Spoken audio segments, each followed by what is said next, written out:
We Get Outdoors Nation. Some people on planet Earth have a dream to do something. Some people actually go and turn that dream into reality.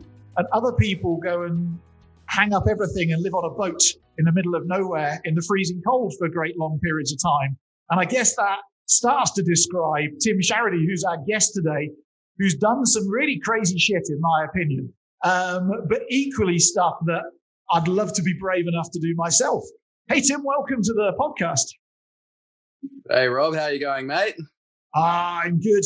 It's a pleasure to have you. Right, so you know what the first question is, but what should the world know about Tim Charody? I'm pretty scared of commitment. I'm usually relatively poor. I have a constant urge to travel at all times. And I guess I'm usually doing that. So this is the longest period of time I've ever spent in one place, thanks to Corona. Thank you very much for that.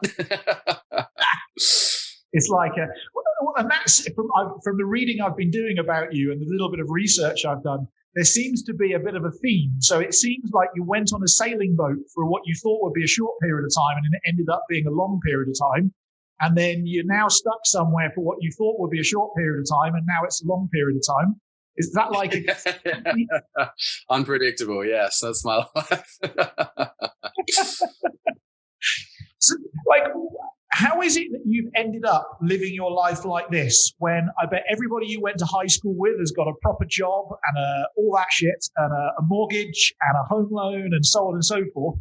How have you ended up doing this?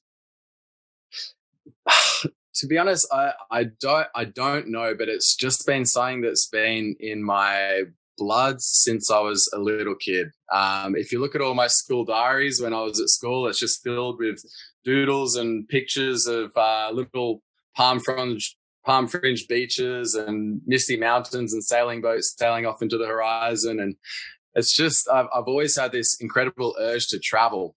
When I was 15 years old, I went to great extremes to try and get overseas, and I ended up going and living in Hawaii for 6 months while I was 15, and then coming home and then saving as much money as I could so the moment that I finished school I could go backpacking. And then the moment school finished, I went traveling for a year and then came back, and then I went and did a university degree in journalism with the idea that I could then become a journalist and then travel around the world. It's just been something that's always been in my blood. I can't explain why, but I guess it's just a fascination for what's just over the horizon. And the more places you go to, the more places you want to experience, and I guess the more extreme you want your adventures to be. It just builds and builds and builds. Yeah, it's almost like a form of addiction, isn't it? Big time, yes. So tell me about that conversation you had to have with your parents in school when you were 15 and said, right, I'm off to Hawaii for 6 months. I think they were quite relieved, to be honest. How it came about was I was actually mucking up at school quite a bit, to be honest. And I had quite a very open-minded, forward-thinking principal at the time. And he's like, look, Tim he's just restless. I've seen this in kids before. And I know from speaking to him that he's got this massive urge to travel and get overseas and go and experience all these things. So why don't we try and organize an exchange program? So I was like, okay, that sounds great. And he had this big list of places. Would you like to go to France, Germany, And somewhere down that list, somehow Hawaii snuck on there. And I just grabbed it and I circled that and said, oh, we'll go there. Thank you very much. So that was it. But I think I was at a stage of my life when I think my parents were quite glad to see the back of me for a few months.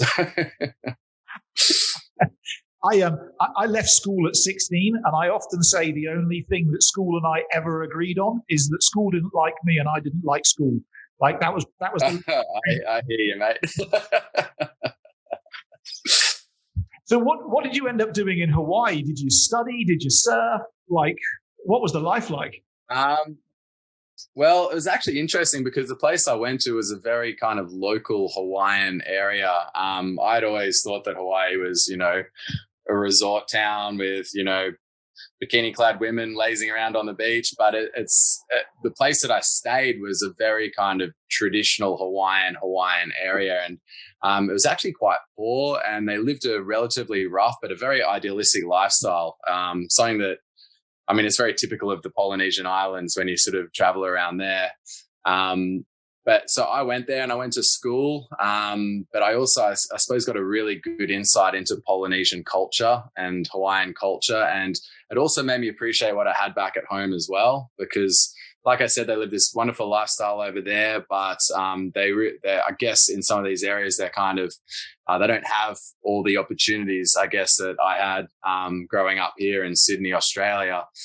So when I came back, I guess I kind of appreciated my surroundings a lot more, and it made me work a lot harder at school. And I actually ended up doing very well in school at the end. So I left as a troublemaker, and then I just worked very hard for the last couple of years of school, and I actually left with quite a successful result, I guess. And I think a lot of that can be attributed to my experiences in Hawaii and coming back and appreciating what I had here.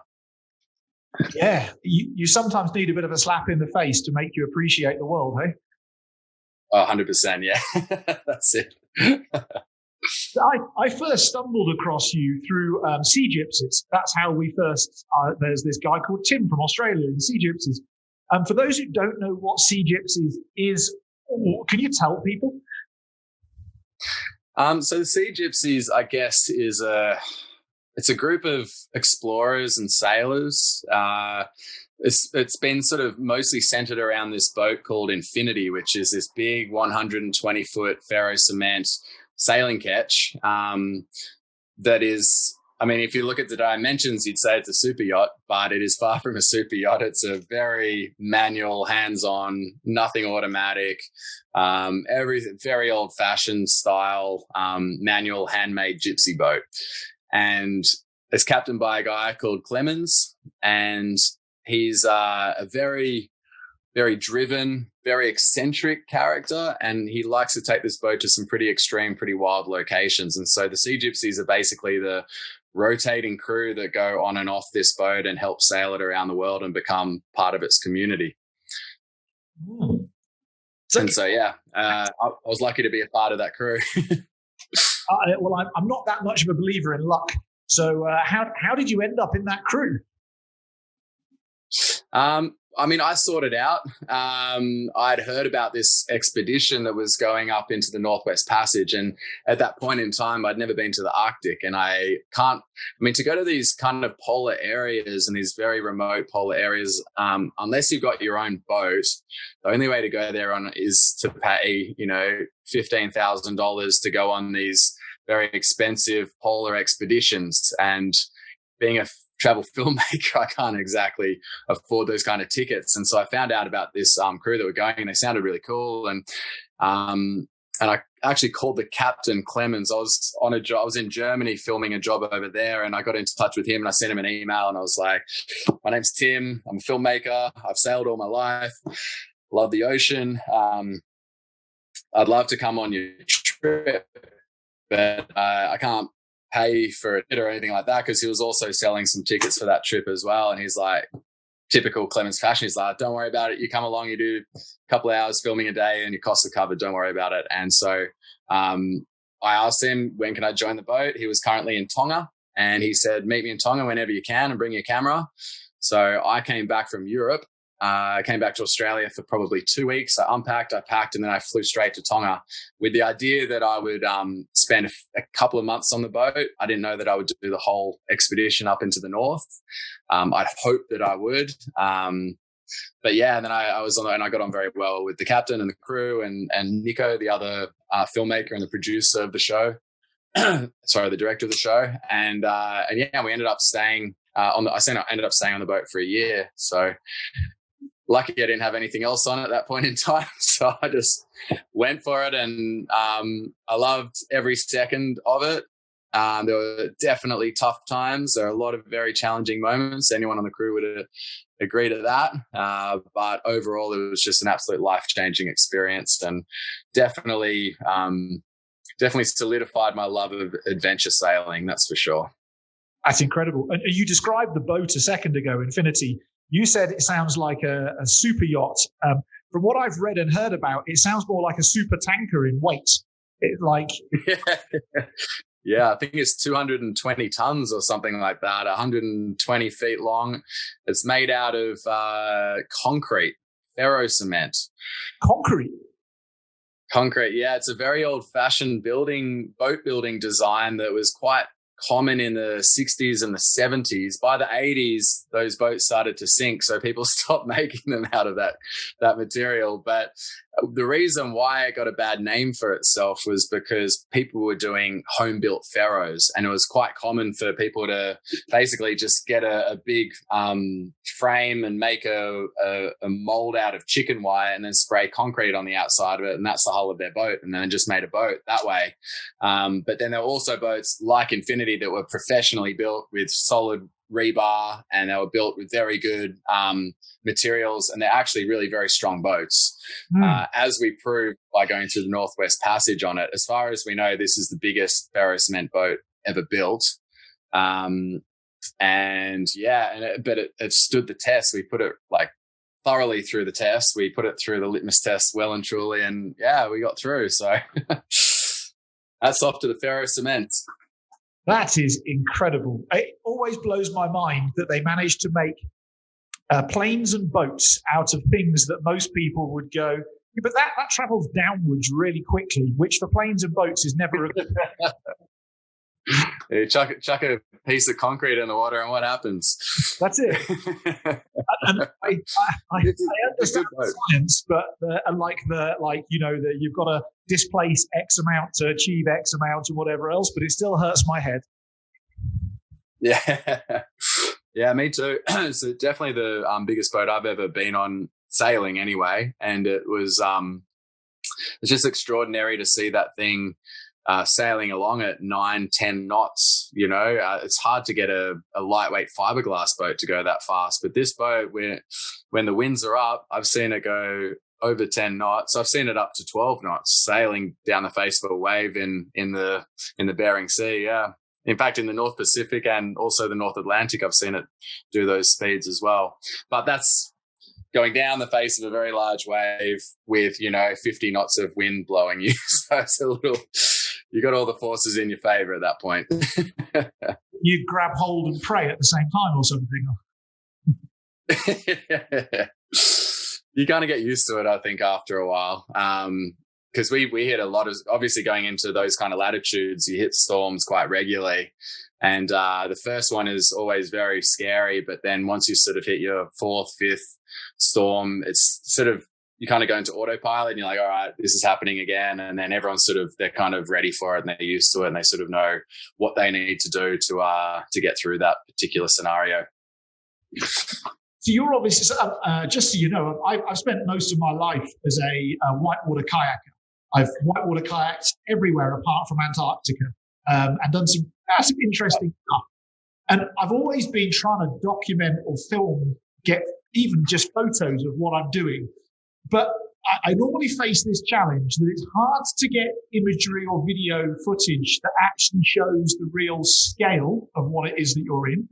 And also, normally when you are going to get the most interesting footage for people to watch, it's normally the most terrifying when the last thing you want to do is actually pick up a camera.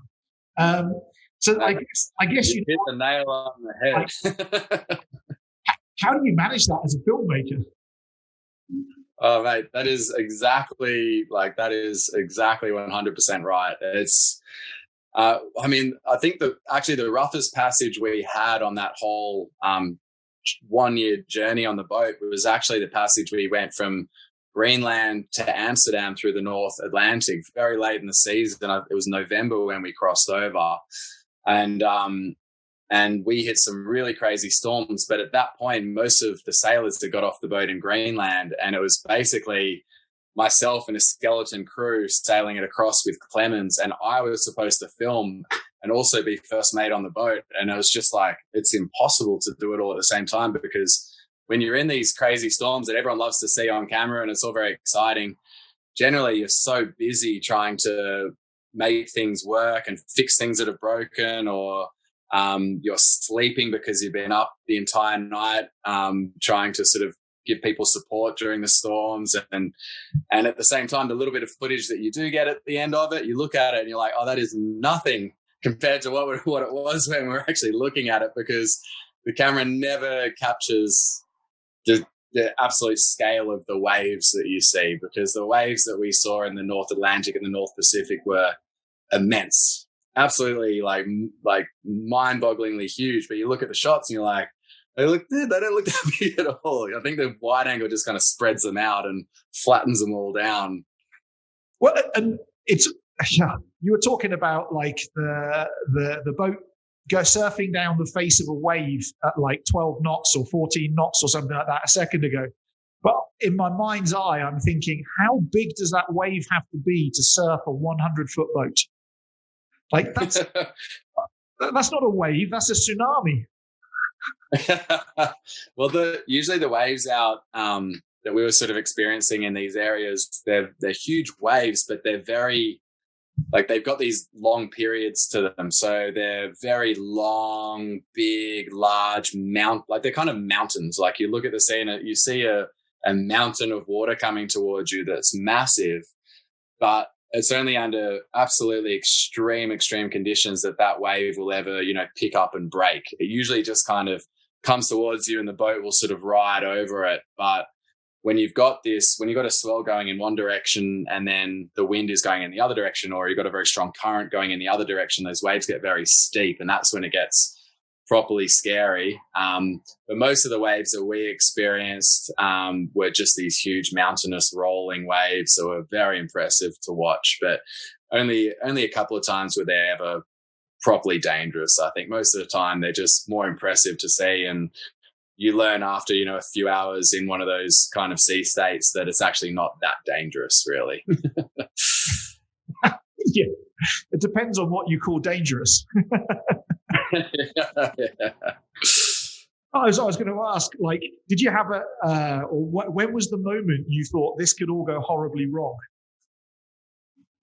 Okay, so the moment when there were a few moments where I was concerned, but I always kind of knew that we would come through on the other side. We had lots of contingency plans. So if anything, if we hit a chunk of ice and it hit us too hard and it punctured the hull of the boat, we had this big high pressure hose that was going to pump it out, and then everyone had their jobs on what they were supposed to do at that particular point in time. So I kind of always felt kind of reassured that we had contingency plans in place for a lot of the time. But there was one scenario when we were basically exiting the Northwest Passage. We're up, let me get my map out. We're up in the north of Canada.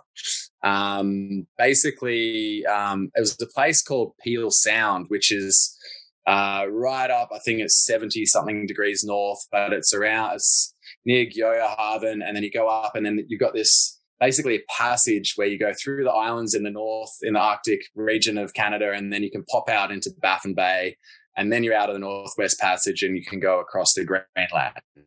So it's basically the point of the Northwest Passage.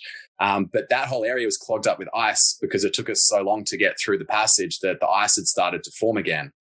And so our exit point was all blocked, and we had this one area that we could get out of. And if we didn't get out of there, we had to winter over, which meant that we will have had to stay on the boat for up to 9 months in the Arctic. And according to the locals, it can get down to negative 60 degrees Celsius up there in the middle of winter. So, and we were not prepared. We didn't have any heating on the boat. We didn't have any hot water on the boat. We didn't have we were not going to survive if we had to overwinter up there. I mean, we might have, but it would have been a harrowing experience. But so we had to get through this channel at the end, and the channel was basically the final point of where we had to go. And it's this like tiny little thin little exit point. It's like a little channel, and it was clogged with ice, and we didn't realize. And it also has a very strong current that runs through it, and we basically mowed it in to see how far the ice was going and if we could maybe potentially pop through the other side and then be free of the Northwest Passage. So we kind of nosed in one time. We saw a bit of ice, so we came back out. And we're like, oh, we'll nose in one more time and have a look. And we went in, and as we were going in, the current kicked up and kind of grabbed us and started pushing us through this channel. And then we saw the ice and we realized that our exit point was blocked. But as we turned around, we noticed that the current had also brought all the other ice on the other side of us in behind us and had locked us in. And at that point, we had basically the only choice we had was to commit 100% and just basically motor full pelt into the ice and then just lock ourselves into the right position and just let the current rip us through. And and we were basically for many hours, we were just getting ripped through this tiny little channel, it was kind of like a cement mixer of icebergs. And we were getting hit. So we had completely the whim of the current, and the current was going, between 7 and 9 knots. Sometimes it was absolutely ripping, and we were just getting turned around and tumbled in this. And the scary thing was, like 2 weeks before that, a boat had tried that and sunk. And luckily there was a helicopter in the area that managed to save them. But we were there just going, oh my God. And people have died in there before. It was a very, very scary place to be. And we noticed 2 polar bears walking around not too far from the boat. Oh. And at that point, we were sitting there going, there is a very, very good chance we might have to abandon ship in this strait here. So, yeah. And then luckily we just got pushed through the other side. Sorry, that's a spoiler alert for the series, but we're not getting pushed out the other side, and we all survived. But at that point in time, that was when, and we actually had one of the crew members go overboard while we were in that mess as well. So he's very lucky to be alive too. I had the guy by his legs at one point, because when you're locked in the ice like that, you kind of have to hang over the side of the boat with a big pole. And like we had these big aluminium poles, and we were basically fending the ice off the side of the boat to try and, I guess, lessen the impact. It was making no difference in the end, but try and lessen the impact on the side of the boat, because we're seeing chunks of paint and concrete getting ripped off the side. And a friend of mine, Neil, he was there and he was fending a bit of ice off next to me, and his ice pole slipped and he went straight over the side, and I grabbed him by his legs and I was dangling him above this ice. And I was like, what do I do here? And I saw that he actually had relatively solid ice below him, and I thought, I'm going to do more bad than good here. So I kind of let him go, and he landed on his feet on a chunk of ice and jumped into the water and swam around the back of the boat and jumped back on. At the time, it didn't feel that intense. Some of the other crew members got very shaken up by that. But for me, I saw him go down. I let him go. I saw him go down, and I saw him jump off, and I saw him swim around the back, and it was all kind of calculated at that point. So I wasn't too shaken up. But I look back in hindsight, and I'm like, oh man, like 10 seconds before he fell over, that chunk of ice was grinding and bashing against the side of the hull. And 10 seconds later, that chunk of ice was grinding and bashing against the side of the hull. So I can't imagine how that would have ended if he'd fallen over at any other point in time. So, yeah, and we managed to catch it on camera, because the other guy who was filming was doing an interview with the captain, and just so happened to have Neil in the background as he fell over during this interview. Otherwise, we wouldn't have caught it on camera. But it was quite scary. But that was the one time on the trip that I really genuinely, I guess, feared for our safety. There were a few times that you get nervous and scared, but that time was very genuine. Yeah, because concrete doesn't have any give to it. So if you hit an iceberg hard enough, that bad boy can just split on you if you're unlucky. Yeah, pretty much. I mean, it wasn't tested. We didn't know of any other boats that had been into the Arctic on a concrete boat. We didn't know really anything about it, to be honest. It was kind of, we went up there. We knew it was a strong boat. The captain of the boat had been to Antarctica on it before, and he had full confidence in the boat. So I guess I kind of trusted the captain thoroughly with the boat, and I was doing a lot of work on the boat for months before the trip, and I saw some things that very much so scared me, like that boat was needing a lot of care and attention. We gave it as much as we could, but I was a little bit nervous going on that boat. But in the end, it proved itself, and we got through. And I think it just comes down to the build. You know, if you have the right builder, you can make a concrete boat that can survive the Arctic. I often find in the outdoors that the very, what you call it, like old school, rustic, no fancy shit, no extra technology, actually is more bulletproof than something that's got all of the gizmos and gadgets. Well, you just look at the guys who are doing the Vendée Globe at this point in time. You know, you've got Alex Thompson, who's pulled out. You've got the other French dude who sank his boat folded in half around the keel last week.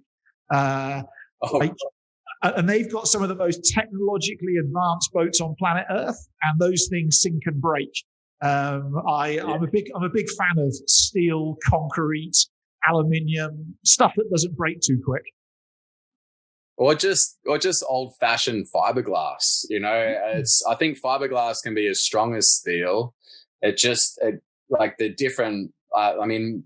As time went on, more and more companies were building boats and trying to save money and get lighter and faster boats, so they were making thinner and thinner hulls, to the point where I've spoken to people who have been in yacht races, and they've had, you know, a starter battery or something's come loose and flown across inside the boat and gone straight through the hull and sunk the boat.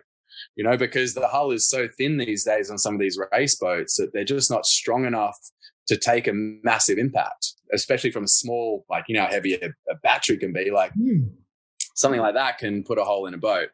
I'm actually looking at buying a boat myself at the moment. And one of my prerequisites was to have a very strong, sturdy, thick fiberglass hull. And I've got that. So I want a boat that'll stand up in, you know, any kind of weather conditions. And I think that you kind of got to go, I mean, there are definitely boats being built these days that are very, very strong, but there are also like vastly outweighed by boats that have been made with very lightweight materials, and also of a design that I wouldn't really trust in a dangerous situation at sea. So before I ask what it is that you're looking to find for yourself for a boat, where are you looking to take the boat? Well, at the moment, because of COVID, I can't leave Australia. But lucky for me, Australia is a very large island with a lot of cool places to go and experiences to have around this country. So the plan is to get on board. Hopefully, I mean, if everything goes to plan, I might be on board in the next week or so, this boat. Oh, wow. And start doing very soon, and then start doing a refit on it. And then hopefully in 3 months, I'll be ready to go. And then we'll just go north up to the Barrier Reef and then sail around Australia. Is the idea. Super cool. Oh, there's plenty of stuff to do and see around Australia. Jeepers, there's years worth of entertainment. So tell me, what's the boat? So the boat I'm looking at, it's a Kelly Peterson 46. It was built in 1984, and it's just a very seaworthy boat. It's got all the standard problems that old-fashioned boats have and old boats have. You know, it's got a little bit of osmosis here and there. It's got teak decks, which I'll be getting rid of ASAP. It's got an old engine, but the amount of money I've got to spend on it, that's what I can expect, I think, from a boat. I'll pay for it in hard labor, I think. I think that's the way. Sweat equity wins all the time. That's it. So that's the next few years of your life, or you have other adventures you got planned as well? Yes, well, that's the idea at the moment. We'll see. I actually had a conversation the other night with Clemens, the captain of Infinity, and he's got some big plans himself in the next few years. So I might be able to juggle between my boat and his boat, and maybe we can sort of work together on a few different projects. But he's got some big plans on Infinity, that's for sure. He's always got he's always got some big plans bubbling away in that head of his, and they're always very fun and very exciting. So I think there's a pretty good chance I'll be joining him on another adventure, but at the same time, I'll be doing my own things on my own boat. That is incredible. Now, I noticed when I was doing some reading that we have a shared passion beyond sailing, but it's an industry that I think the outdoor industry sponsors, and that's beer. How did you transition from going? Cheers to that, my friend. I don't have. I only have. It's only 11 o'clock in the morning, so I have a water, but beer. Very light beer. That's it. How did you end up transitioning from adventure, filmmaking, and sailing into like talking, writing, researching everything about beer? Well, I guess, I've been doing travel, filming, and photography, sort of 12 years now, I guess, maybe even longer. And I found that everywhere you travel to, everywhere that you go, there's beer, and it's such a good kind of social lubricant, and it's such a good social gathering point. Everyone kind of gathers over beers. I had so many incredible cultural experiences with it that I guess when I started looking more deeply into beer and what it is, I was starting, like when I was traveling around Europe, I was learning a lot about the culture of each and the history of each area through beer. That I started to, I guess, look more deeply into what is just a drink to have at a party. I started realizing that it's more than that. It's actually a very ancient, very culturally rich and diverse drink that's drunk by billions of people around the world. And also, I ended up writing about beer, and I actually had a couple of beer companies sponsor me to do some writing for them and to basically do some short documentaries about beer. And then I realized it's a very niche market. And I guess, between traveling when I'm back here in Sydney, Australia, I was sort of focusing on beer and in specific, like specifically craft beer. Mm. That's incredible. So when you said before we started recording, you said that you'd been to Joburg, to South Africa here. Yes. Did you get to have any of the Zulu beer where the ladies in the tribe chew on the barley and then they spit it out what they've chewed on and so on and so forth? Yeah, it's called onboard. Yes. Yeah, onboard. Yes, I've had it many times, and in fact, there's different varieties of it throughout Africa. So onboard is the one in South Africa, and that's kind of Zulu, Xhosa, Tswana. They will drink that, and then but then if you go up into basically any other country in Africa has their own version of that. It's kind of, they got sorghum beers, they got different kind of maize beers. They got these traditional beers, and they're kind of sour and milky, and they're quite a bizarre flavor. But I enjoy them. I think they're quite nice. It's their own version of craft beer for sure. I quite like it, but when you're about to go and eat something that you've never eaten before, like maybe it's I tried lemon ants the other year, which you eat the ant and it tastes like lemon. And we have them in Australia, yeah. In your head, you're like, this is 100% wrong. And so when I drank the indigenous beer here, I was like, somebody's been chewing on this and then spat it into a bowl and then let it to ferment. Like, I'm not too sure how comfortable I feel about that. I don't know. I think the ones that I don't know. I probably have, but didn't know that I've had the one where they've actually chewed and spat it out. I know in the Pacific, I drank on a few occasions kava, which was traditionally chewed up and spat into a big coconut husk and then just left to sit there and ferment. Yeah, it's pretty gross, isn't it? When you think about it. At the time, you get so taken away with the cultural experience. You're like, ooh, this is amazing. And then afterwards, you sort of slow down and go, oh, shit, I just drank that guy's spit. That's it. Like, if you didn't know what it was you were having, it was just somebody gave you a glass of beer, you'd be like, interesting beer, interesting taste. But the moment you find out how it's made, your head starts, yeah. Yeah, not great. No. Where's your favorite beer destination that you've been to? Definitely Belgium. It's pretty cliche, but Belgium is incredible. I spent a bit of time there. I think just because there's so many different varieties of very good beer over there. You've got your and a lot of history behind it as well. You've got your Trappist beers that are still brewed in the monasteries, not necessarily by the monks, but they're brewed in the monasteries.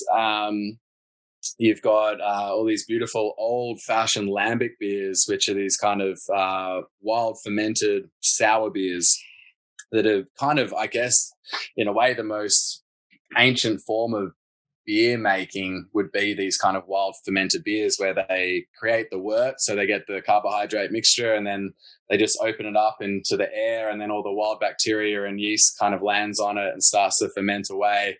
And that's how you get these kind of wild, sour, funky, wild fermented beers. And I absolutely adore them. And Belgium is the home of this type of beer called lambic. And in fact, you'll go to these lambic breweries and I'll say to them, there's a few breweries in Australia trying to do lambic. And they're like, no, they cannot do lambic. Like, they're so, I guess, defensive about it because they believe that lambic has to be made in that particular valley where they live because it's the native flora and the microflora and the microorganisms that live in the air that create that particular flavor of beer. And I guess it's stories like that, and it's going to places like that that made me really fall in love with the beer world and the craft beer world. And I think no matter what adventures I go on, sailing, adventuring, whatever, I think that I'll always have this undercurrent of enjoying craft beer and enjoying that kind of world.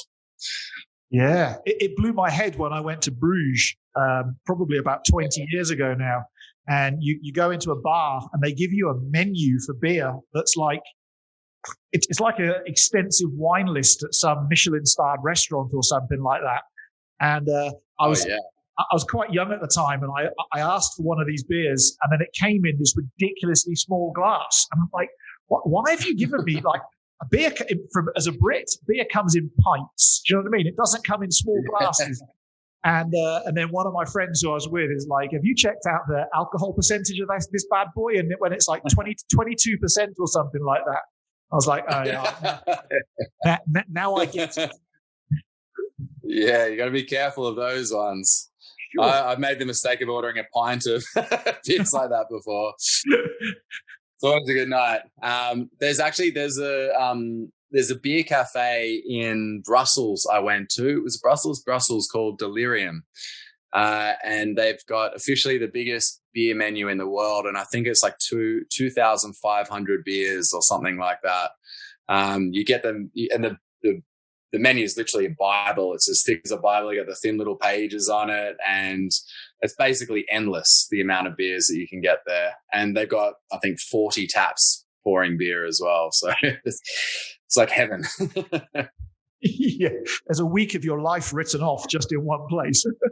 Yeah, pretty much. I was looking for real estate next door. I was like, I could settle down, I think. Yeah, for a guy who said he's not very committed, I suddenly found a deep commitment to beer. I just need a beer cafe next door with 2,000 beers on the menu, and I think I can commit. Yeah, yeah. Just that would make Corona so much more bearable. Exactly. Yes. So, mate, you've worked for like National Geographic, and you've done all sorts of things all around the world. Where is it that you just want to go back to and revisit over and over again? Well, that's a good question. I really, really fell in love with Greenland when I was sailing through Greenland. I think of all the places I've been, that's the one place I'm really, really aching to get back to. For me, it's just such a beautiful place. It's just an absolute wonderland. You've got these immense, beautiful snow-capped mountains and these huge, deep anchorages that go in, and these big fjords. The people are lovely. It's got such a unique culture as well, with an amazing language. The people are wonderful, and also very connected to the land as well. So I love going to a place where you can meet the locals and they can really teach you about the nature from, stories that the great-great-grandparents told you. And I just think that Greenland is just such a wonderful place.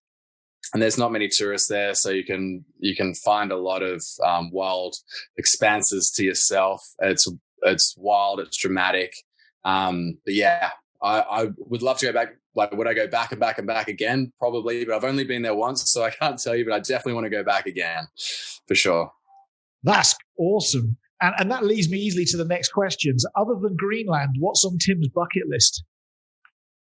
Oh, on my bucket list. Well, I want to sail around the world. I've sailed halfway around the world, but I want to complete that. Mm-hmm. That's next on my bucket list.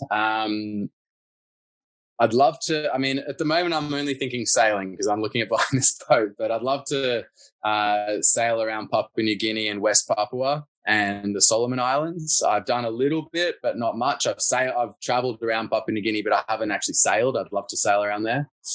I should introduce you, by the way. You need to hold me accountable of this. One of the guys I interviewed the other week, Thor Jensen, sailed around Papua New Guinea in a traditional boat over a year, a couple of years ago. Oh, wow. But equally, he's from Denmark, but he's currently living in Australia. So you might be okay. Some data from him. And him and a couple of local guys from Papua New Guinea built the boat. And then all three of them sailed around Papua New Guinea for a year and had all sorts of epic moments and disasters and adventures and things. So I'll introduce you to Thor. That's awesome. His name's Thor. I'm sensing long blonde hair and a red beard. No, unfortunately not. Before I was going to interview him, I was like, this guy's going to be a Viking. No, not so much. Okay. Papua New Guinea. But let me introduce you to Thor, because I think you'll have a laugh with him, if nothing else. And he's in Australia at the moment. Oh, yeah. Oh, that'd be great, yeah. Yeah, he bumped into his girlfriend is an Australian girl who was working for an NGO in Papua New Guinea, and he got shorebound for like 6 months at a time, and then met a girl, fell in love, and after he finished his expedition and written his book, he just moved to Australia. All right. Cool. Do you know if he's in Sydney? It'd be cool to catch up. So last time I spoke to him, he was in Alice Springs, but I don't know where he is. Right. Yeah, but that, like, Alice Springs, that's what, only a few days drive for you. Yeah. That's where my neighbor lives. It's interesting when you describe Australia as an island you're going to go and sail around. Like, factually, it is an island, but people from outside of Australia have no real appreciation for how fucking big Australia is. Yeah, to go from one side of Australia to the other, I think is the equivalent of the distance from London to Moscow as like a point of reference. I believe it's somewhere around that. So Australia's immense, and we've got so many wild areas in this country that are yet to be seen. Like there's areas of Australia that are just completely wild, and I think that I'm saying begrudgingly, because of COVID, I can't sail overseas, but I'm actually kind of excited to sail around Australia because we're going to be going past some of the most remote, wild, untouched coastline on planet Earth here in Australia. And I think like we'll be going to, because a lot of sailors, they'll start in Australia, and then the first thing they do is they head overseas and they just try and go on this big circumnavigation. But few people actually really explore Australia, all the little nooks and crannies of the coastline here. And there is just so much to experience. There's so much amazing wildlife and places to dive and fish and spearfish and explore. And it's just, there's so much to see and do here. I'm very much looking forward to it. And it's huge. Australia is immense. I was going to ask, like, how many toys are you taking with you? Spear gun, surfboard, kayak? Like, there's so much that you can do on a sail. Well, this is why I need a 46-foot boat. Everyone's saying, well, why don't you get something a bit smaller? cheaper and easier to look after. I'm like, no, I need minimum 46 feet to fit all my toys in there. Currently I've got stored in a garage, I've got 4 surfboards, 2 spear guns, 3 fishing rods, like a mountain of fishing tackle, 5 crab traps, a lobster trap, like a mountain of diving gear, 3 barbecues, 5 eskies. I've got to put all this stuff somewhere. I can't just throw it away. I need space for all my toys. And then that doesn't even mention my camera equipment and sailing gear. Jeez Louise. Like, yeah, well, I suppose you could just sleep on the floor if need be after you've shoved all your toys in there. Yeah, sleep on the deck, yeah. Sleep on the deck. I guess that's the bonus of going around Australia, is you're going to be blessed with some pretty good weather for most of the time. Yeah, I mean, Australia's, like we were saying, it's so big, so the climate's changed drastically. Down in the south of Australia, it's quite cold, and you get a very sort of short summer and a long winter. Up in the north, it's tropical, so you get a dry season and a wet season. And then you got a lot of sort of temperate coastline sort of in between the two, where, here in Sydney, it's a change. I mean, last weekend it was 40 degrees Celsius 2 days in a row, and now it's down to 20 degrees. It's just never really know what to expect here. It's going to be amazing. I've got a little ambition to go and sail around Tasmania at some point in time. Whether I ever make it or not is a different thing, but there's something about Tassie that's just really, I don't know, like magnetic for me, like pulling me towards. Oh, yeah. It's a wonderful, wonderful, wild place, Tasmania. And I've sailed down there a couple of times, and it's wonderful. It's got that really, like, I guess, a culture from a bygone era. Like, the people down there, they're all very self-sufficient. They're all very friendly, and they've always got the time of day. I don't know, like living in Sydney, comparing people, like when you're living in Sydney to people in Tasmania, is chalk and cheese. They're like 2 different breeds of people. And the people in Tasmania, they live and breathe the wilderness, because they live in amongst it the whole time. And I don't know, I find that the people down there are a very, very down-to-earth group of people, and the nature there is extraordinary. The coastline is super rugged. The interior, like the whole west coast of Tasmania, is just wild bush for thousands of kilometers. It's I've only ever seen it on TV, so I can't talk out of experience. But yeah, that place. Just take my. I've got a surf kayak. If I took my surf kayak and a sailing boat, I'd be happy for months, if not years, down there just buggering about. Well, we'll be down there, so you can always drop in and say hi and come on a little sailing trip with us. Don't. You should be careful making invitations like that. Very, it's been made. It's been made. We will talk. So trust me, we'll talk. Or maybe my wife might talk to me about needing to be at home more often. We'll see what happens. One or the other. So listen, there's plenty of people around the world who, in their mind's eye, want to go and do something like you do, or they just want to be more adventurous. Like, what's your advice to people when they say, I'd like to do what you do, or I'd just like to push the envelope a little bit further, or how do I do it? Well, I guess I would say you need to think about what you really want to do. I'd break it down as, I don't think it's a matter of just genuinely being more adventurous. And then I know people have sort of lived a 9-to-5 lifestyle, and then all of a sudden they sort of had a moment after working for 10 years and said, I've got to change my life. I've got to become more adventurous. And they're like, I'm going to become more adventurous. But then they're sort of at the point going, now what do I do? I think what would be a better way of going about it is say, what do I really want to do? Am I working in a job that I really don't like and I just want to get out of it? Or am I really wishing one day I want to sail around the world, for example, or I really want to do a massive 1-month trek across the north of England, or do I want to do the Camino de Santiago trek, or do I want to do this? Do I figure out what it is that's really driving you and work towards that? But having said that, if you're in a job you don't like and you're working a lot, you shouldn't be there. Figure out what you really love to do and do it. I don't think it's a matter of courage. I think it's just a matter of confidence in yourself and being like, okay, it's also being like losing that fear of jumping into the void a little bit. Sort of saying, if I want to sail around the world, like, for example, I'm looking at buying a boat and eventually sailing around the world. It's a huge commitment. I've got to spend pretty much all the money I have on planet Earth on a boat.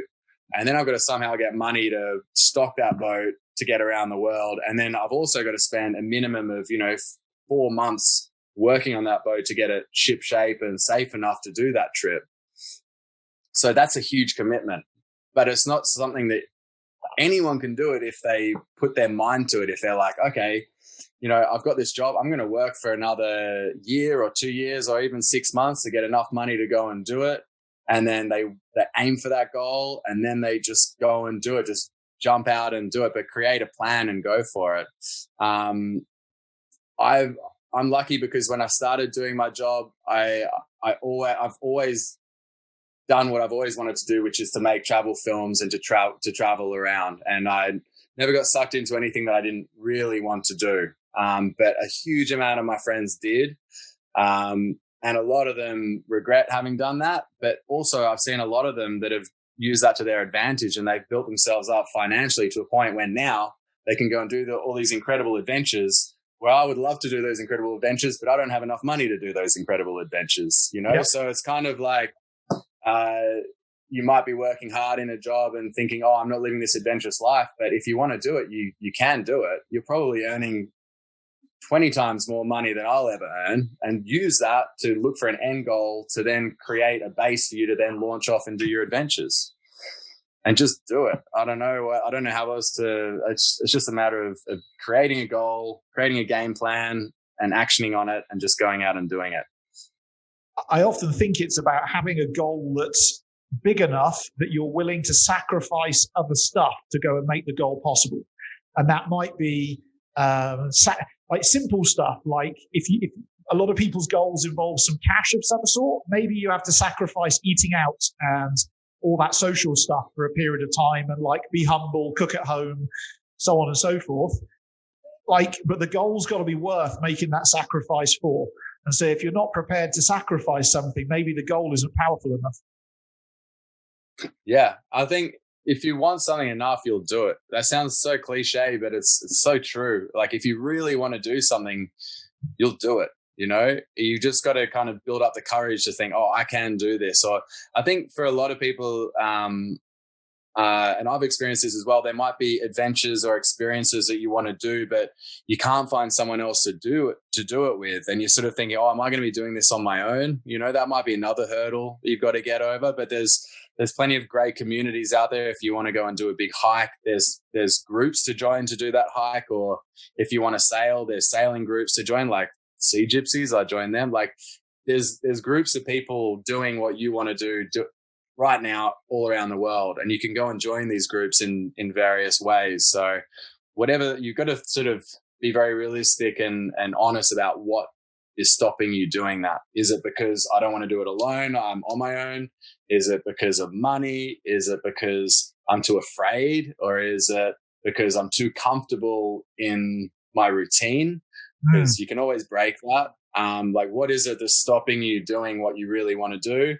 And face it and write it down on paper. Say, why do I love my current situation?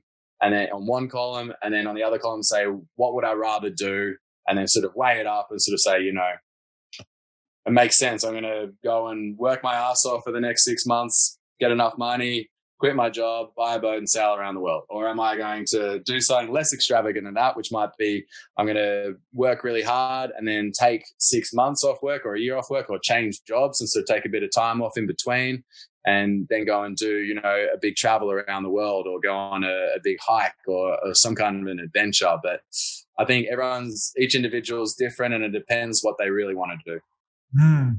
I often find that people are waiting for the perfect time and the perfect resources. And like in sailing, they're waiting for the perfect, 60-foot oyster brand new boat that they've got to find $1.7 million for, and, so on and so forth. And, actually, with the moment you accept that even if you've got that sexy 60-foot oyster boat, sailing boat, like it's still not going to be perfect then. So the moment you accept the fact that perfect doesn't exist and you're just going to go and make do with what you've got, life becomes a lot better and a lot easier. Oh, yeah. And actually, it's funny that you mentioned that because I just experienced that myself. I've been looking for a boat since even before this expedition I went on, I'm going to say 4 years. And I've always been looking and I never found the perfect boat. And I kept looking and I kept looking. And then this boat I'm about to buy came up and it is far from perfect. I've got months and months and months of work to do on it.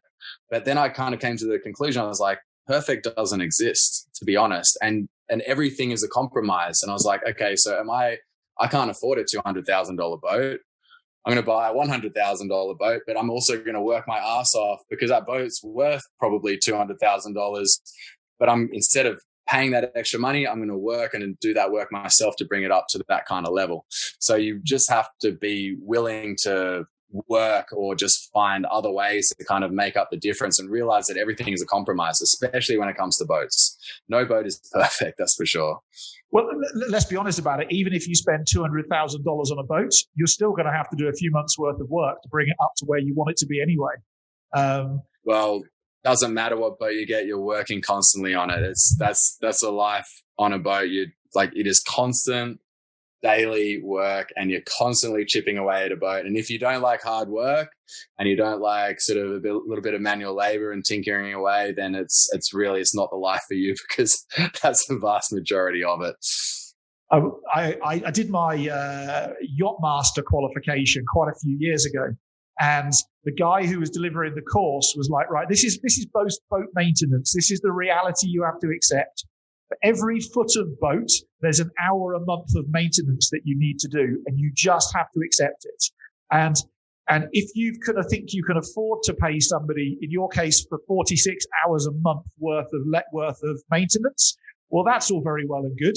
But the reality is you can't. So you better prepare yourself to do that maintenance every month. And that's the sort of volume you're looking at. I was like, holy shit, that's a lot of work. Oh, I would say it's a lot more than that, to be honest. Oh, really? Maybe I've just got a bad experience from Infinity.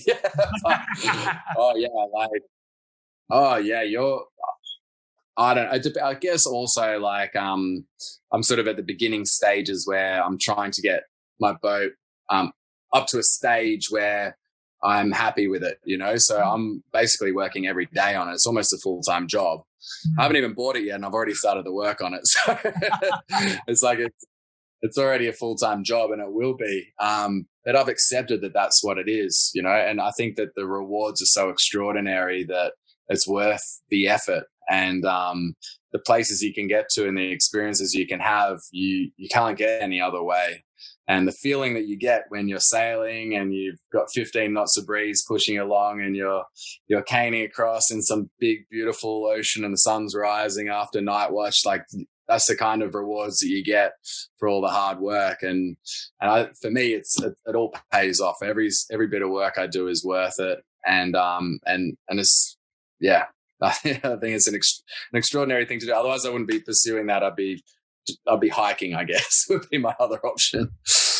Yeah, because hiking boots don't require much maintenance, really. Exactly. So I said at the start of this interview, before we press record, I was going to give you the opportunity to have a rant about something and just get something off your chest. Are you ready? Oh wait, hang on. I need a little moment to think about that. A rant. What should I rant about? What is it that most frustrates you in the world? Or what is it that you think people should know more about or take more time over or what?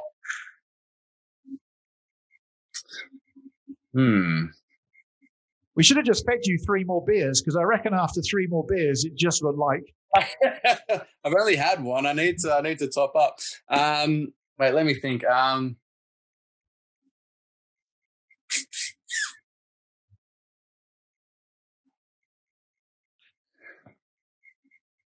Yeah, all right. Okay. I think I've done a lot of traveling. I've I've traveled to many places in the world. And I think the one thing that irritates me the most is when I go to a country and you've got these, I guess, wealthy travelers who have gone in there and they've got all their hard-earned money and they want to go in there and just spend it and get as drunk as they can and eat as much as they can. They got absolutely zero respect and zero care for the local culture. Places like Bali, you go to Kuta in Bali, and as soon as I go into Kuta, I'm instantly ashamed to be Australian, because places like that just basically attract the worst people in Australia. They go there, they don't even try to say a single word in the local language to be polite. They're extremely rude in the restaurants and the bars, and they just run around just completely disrespecting the local culture. And when I go to places like that, I don't know, I guess I get kind of ashamed myself, because I'm an avid travel pretty much all of my adult life, and I go to these places and sometimes I see the locals and they look at me with these eyes and they're looking at me as though I'm the same as all those other idiots that have just gone through here. And I think that if you're going to travel into a country, try and learn a few words of the local language just out of respect. You don't have to learn it fluently, but it's so freaking easy to get on the plane and open up a phrase book and learn a few phrases like, hi, how are you? 1, 2, 3, 4, thank you. Which way is this? Like, just a few simple things, just to be polite, and always show respect to the local people. Don't think because you're going in there with the money that you're the boss, because they own that country. You're a guest there. So actually go in there with respect, be polite, be courteous, and be nice to the local people. Because my biggest pet peeve is travelers that travel to a country and they're rude to the locals. We've got absolutely no right to be like that, and I think it's negative on traveling in general. And I think the world would be a better place if everyone was a lot more courteous and pleasant and nice when they traveled.